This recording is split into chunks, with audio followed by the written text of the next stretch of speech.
In a vote being described as a huge disappointment for pro-lifers and people with disabilities, the UK House of Lords this week backed new abortion regulations for Northern Ireland.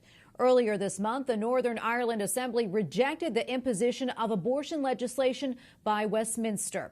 Joining me now on Skype to talk more about this is Kevin Turley, UK correspondent for EWTN's National Catholic Register.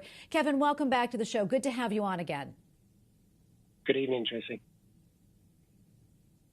Well, adding to Northern Ireland's Assembly's rejection of these abortion regulations, recent polling shows that the people of Northern Ireland are against them. That said, why do you think Monday's vote passed by such an overwhelming majority, and where's the disconnect? Well, I bring you some news just from today, Tracy. The House of Lords voted to approve the regulations 2 days ago.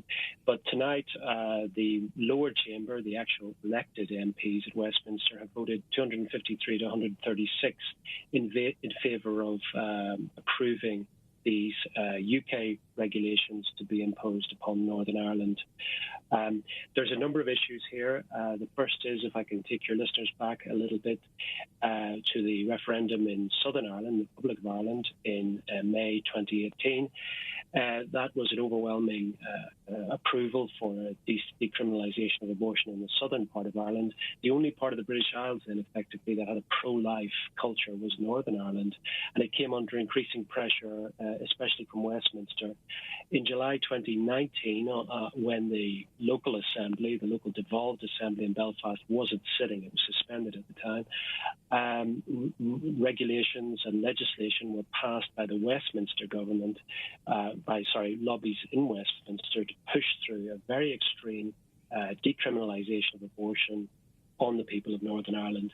Repeatedly in the local assembly and in election after election, the majority of elected representatives from Northern Ireland have been pro-life.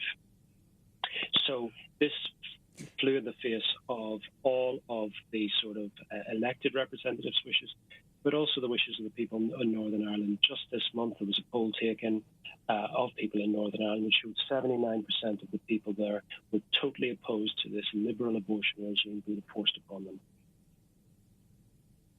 Kevin, what do you think happens next? Well, that's a very good question, Tracy. I mean, the problem is that there is a pro-life issue here, but there's also a constitutional issue. And it's really that the issue of abortion is a devolved issue. Therefore, it should be legislated for by the devolved assembly in Belfast for the people of Northern Ireland.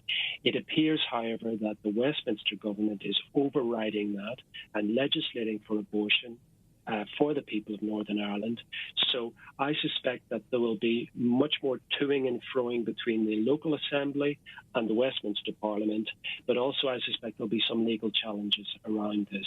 Let's not forget, earlier this month, as you pointed out at the top of the show, the Northern Ireland Assembly voted 75 out of 90 representatives across a number of parties to oppose the extension of this liberal abortion regime into Northern Ireland.